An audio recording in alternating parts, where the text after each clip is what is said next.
চাচা মেম্বার হয়ে কি আর নাম ফুটিয়েছে, চাচি নাং করেই বিশ্বব্যাপী নাম ফুটিয়েছে।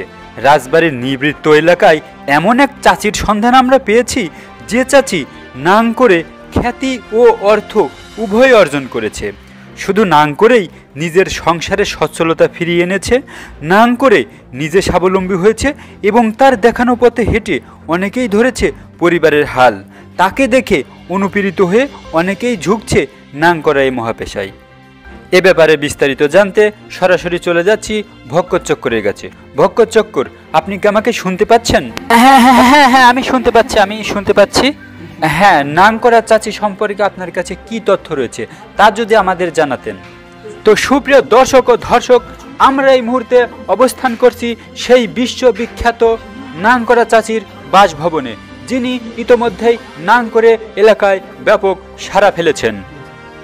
এবার আমরা এই নাং করা চাচির সঙ্গে কথা বলে তার নাং করার পিছনের গল্প এবং আদ্যপন্ত জানার চেষ্টা করছি। আমাদের সঙ্গেই থাকবেন। তো চাচি, এত পেশা থাকতে আপনি এই নাং করা পেশা কেন বেছে নিলেন? তো বাপুরে, নাংকে আমি হেলাই করি নাহি, নাং পিরাই সকলেই করে। সকলেই বলতে পিরাই সকলে, হাবারে সকলে না, পিরাই সকলেই করে, কিছু কিছু লোকে বাদে।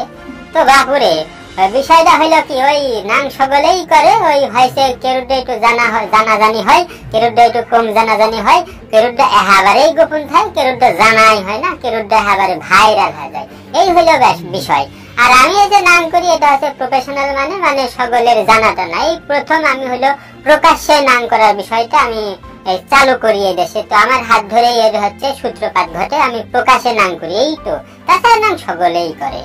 তাছাড়া বাপুরে মনে করে ওই গু বলে সকল মাছেই খায়, খালি দোষ হয় বাংলাদেশের, খালি দোষ হয় বাংলাদেশের। আচ্ছা চাচি, আপনার নাং করার শুরুর গল্পটা যদি আমাদের একটু বলতেন এবং কিভাবে কোথা থেকে এর সূচনা হলো। আসলে বাপুরে, এই ছোটবেলা থেকেই নাং করার প্রতি আমার একটা প্রতিভা ছিল, আমার একটা আসক্তি ছিল, আমার প্রবল ইচ্ছা বাসনা ছিল। কিন্তু এই সমাজের লোকজনের কটু কথার ভয়ে, নাক লজ্জার ভয়ে, পরিবারের চাপে তেমন একটা সুযোগ সুবিধা আমার কপালে হয়ে উঠি নাই। তারপরে তোমার চাচার সাথে আমার বিয়ে হইলো, 6 মাস নাই যাতে দেখি সে অকর্মা ঢেকি।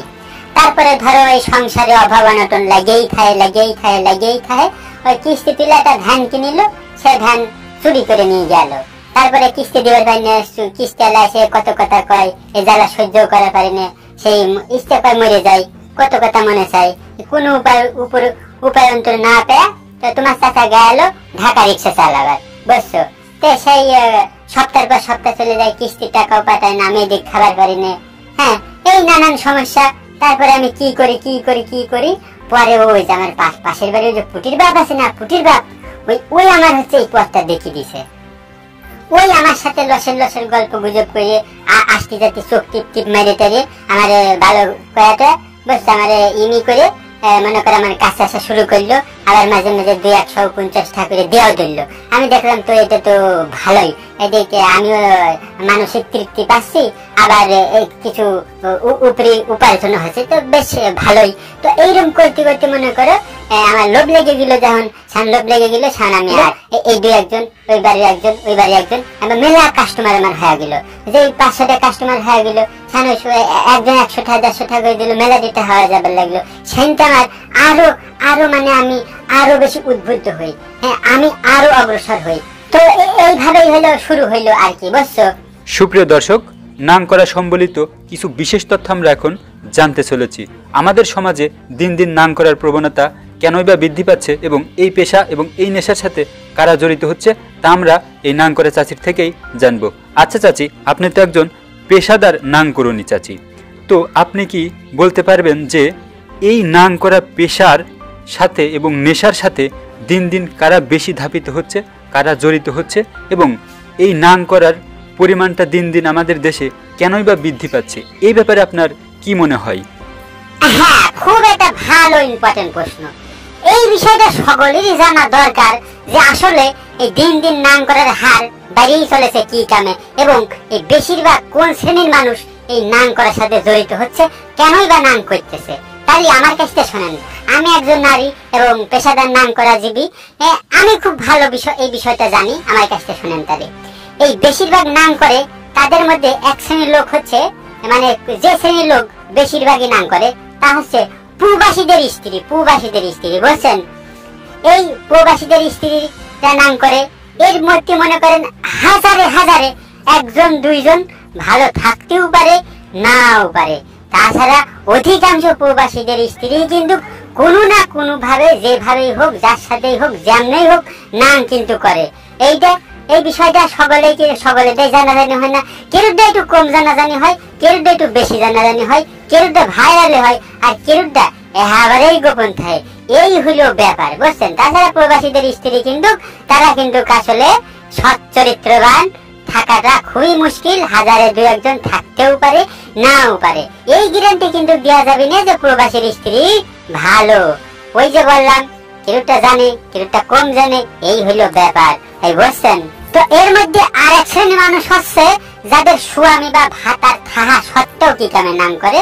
এর আর একটা মূল কারণ হচ্ছে ওই স্বামী হচ্ছে অকর্মা, তাই কি তারা এক প্রকার বাধ্য হয়েই খাইজলেতির দোষে নাম করে। তো এতে বোঝা যাচ্ছে যে বিবাহিতরাই বেশি নাম করে থাকে। তো এই নাম করার আরো অনেকগুলো কারণ আছে, তার মধ্যে যেমন মনে করেন কেউ হচ্ছে অভাবে। আমাদের দেশে কিন্তু অনেকেই অভাবে পড়েও নাম করে, আবার কেউ স্বভাবে পড়ে নাম করে, কেউ পরিবেশ পরিস্থিতির শিকার হয়ে নাম করে, নানা কারণবশত কিন্তু নাম করে থাকে। আবার কেউ বংশ পরম্পরা দোষ আছে, সেই বংশের দোষের কারণেও কিন্তু নাম করে। আবার কেউ নাম করা নেশা, আবার কেউ এই নাম করা পেশা। আবার অনেকেই বেশ কয়েক বছর ভালোই জাতি সালপাল বড় হয়ে গেছে, তাও নাম করে। সালপাল বিয়ে দিয়ে ওই মানে নাতিপুতি হয়ে গেছে, তার ঘরে আবার সন্তান হয়ে গেছে, ওই সেই সব বিটিরা চাষিরা তারাও নাম করে। আবার লইছে ছেলেরাও নাম করে। তো বেশিরভাগই করলে বিবাহিতরা নাম করে থাকে, আর ওই বাচ্চা কাচ্চা ছোট ছোট সালপালও কিন্তু নাম করে। বেশিরভাগই ওই কলেজ পড়ুয়া স্টুডেন্টরা কিন্তু নাম করে থাকে। আমরা নারী জাতি, কারা নাম করে, কি কারণে করে, এই বিষয়টা কিন্তু আমরাই ভালো জানি। তো এই নাম করার পিছনে আরো কিছু মূল কারণ আছে। যেমন মনে করেন অনেকেই মনে করে যে ওই একঘেয়েমি জীবনযাপন আর ভালো লাগে না, এইবার একটু অন্যভাবে একটু শান্তি খুঁজে নি, সেই ক্ষেত্রেও কিন্তু তারা নাম করে। আবার দেখা যাচ্ছে ওই ভালো লাগে না, স্বামী পছন্দ হয় না, কারোর বউ পছন্দ হয় না, কেউ দেখা যাচ্ছে যে হচ্ছে ওই স্বামীর চাইতে ওই নাঙের বেশি ভালো লাগে, চয়েস হয়েছে। আবার কেউ আছে বোর চাইতে ওই পাশের বাড়ির ভাবি বা প্রতিবেশী খেলার চয়েস হয়েছে। কেউ আপন চাচির সাথে পর্যন্ত নাম করে, কেউ আপন ভাবির সাথে নাম করে, এরকম নাম করে, কেউ অনেক আপন ভাগ্নের সাথে পর্যন্ত নাম করে। এতে কিন্তু নারী এবং পুরুষ উভয় কিন্তু নাম করে। এখানে কিন্তু বলা হচ্ছে না যে খালি ওই বিটিরাই নাম করে। তো আর একটা কথা আমি বলে রাখি, এই নাম শব্দের কিন্তু পুরুষবাচক শব্দ নাই, তার মানে খালি দোষ কিন্তু এই নারীর উপরে এসে পড়ে। তবে হ্যাঁ, নারীরাই কিন্তু এর জন্য বেশি দায়ী। আবার এই নাম করার প্রবণতা বেড়ে যাওয়ার কারণ হচ্ছে এই পিতামাতা কিংবা পরিবারের কিন্তু যথেষ্ট পরিমাণে গার্ড দেওয়ার লোক না থাকায় কিন্তু এই নাম করার পরিমাণটা বেড়ে যাচ্ছে। আরো কিছু বিশেষ কারণ আমি এই মুহূর্তে উল্লেখ করে দিচ্ছি। যেমন মনে করেন এই নাম করার ক্ষেত্রে আমাদের দেশের সংস্কৃতি বলেন তো, সংস্কৃতি এইগুলোও কিন্তু নাম করার ব্যাপারে বেশটা দায়ী। কেননা এই যে আকাশ মিডিয়ার যেভাবে বিস্তার হয়েছে রে ভাই, ওগুলোতে যে সকল অশ্লীল বেহায়াপনা যৌন সুশ্রী হয়, এইরকম এলোমেলো পোশাক পরিধান করে যে সকল অশ্লীল কার্যকলাপ যেগুলো লোক সমাজে চলে না, সেই সকল সংস্কৃতিতে ভরে গেছে। এইটা দেখে দেখে কিন্তু আমাদের দেশের মেয়ে ছেলেরা কিন্তু ঘরের ভিতরে অনুশীলন করে, টিকটক করে, উল্টা পাল্টা পোশাক পরে ডান্স করে, কি নিজে করে সেগুলো আমি একজন নাম করে চাচ্ছি হলো আমার একজন কিন্তু আত্মসম্মান বোধ আছে বিধায় কিন্তু আমি সব কথাই কিন্তু খোলামেলা ভাবে আপনাদের মাঝে খবর পাচ্ছি না, আপনারা কিন্তু বোঝেন। তাছাড়া মনে করেন এই যে বর্তমানে যে মিডিয়ার যুগে এই মিডিয়ার কল্যাণটাও কিন্তু কম না, এই মিডিয়াও কিন্তু সেই দায়ী। আজকালকের এই মিডিয়াটি, এই সোশ্যাল মিডিয়া, এই মিডিয়া সেই মিডিয়াটি এই নাম করার অহরহ ঘটনা ঘটতেছে। আরো সহজলভ্য হয়ে গেছে একে অপরের সাথে যোগাযোগ করা, মানে চয়েস একজনের দিকে আরেকজন মানে যাচাই বাছাই করে সেই রকম নাম করার সেই রকম সুযোগ সুবিধা কিন্তু অ্যাভেলেবেল থাকায় এই নাম করার পরিমাণটা কিন্তু দিন দিন আরো বেড়ে চলেছে। তবে আমরা আশা করি যে এই নাম করা দ্রুতই অপসারণ করতে হবে, কেননা তাছাড়া নাম করার প্রধান যে কারণ সেইটা তো আমি এখনো বলি নাই, এখন আমি বলবো আসলে নাম করার পিছনে মূল কারণটা কি।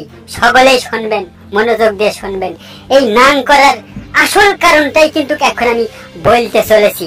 আসলে এই নাম করার প্রধান কারণটা হচ্ছে কব কৈতালি, তাহলে সকলেই মনোযোগ দিয়ে শোনেন। এই নাম করার পিছনের মূল কারণটা হচ্ছে আমাদের দেশে ধর্মীয় আইন না মানা, ধর্মীয় অনুশাসন না মানা, না থাকা, ধর্মীয় জ্ঞান না থাকা, এই হচ্ছে মূল কারণ। যদি আমাদের দেশে ইসলামী আইন তো প্রণয়ন করাই আছে, এই আইনগুলো যদি বাস্তবায়ন করা হয় তাহলে দেখবেন সারা দেশে একটা নাম করা কিছুই থাকবে না। এই যে দেখেন সৌদি আরবে এখনো যদি বিবাহিত স্ত্রীরা নাম করে বা পুরুষরা নাম করে, তাহলে কিন্তু তারে জনসম্মুখে ডেইলি মেরে ফেলতেছে, তারে কিন্তু হত্যা করে দিচ্ছে। এইরকম এটা হল ইসলামের আইন, এটা সরাসরি আল্লাহর বিধান। এই আল্লাহর বিধান যারা মানে না তাদের দেশে এরকম অধপতন হবে, তাদের অধপতন হবে, তাদের পরবর্তী প্রজন্মেরও অধপতন হবে, অর্থাৎ তারাও ক্ষতিগ্রস্ত এবং তাদের অনুকরণ যারা করবি যে তারাও কিন্তু অধপতনের দিকে যাচ্ছে, অর্থাৎ গোটা দেশটা গোটা সমাজটাই কিন্তু অধপতনের দিকে যাচ্ছে। অর্থাৎ আমাদের ধর্মীয় আইন কানুন মেনে চলতে হবে, ইসলামী অনুশাসন কায়েম রাখতে হবে, তাহলে নাম করা কেন যে কোনো ধরনের অপরাধ কিন্তু দেশ থেকে বিলুপ্ত হয়ে যাবে।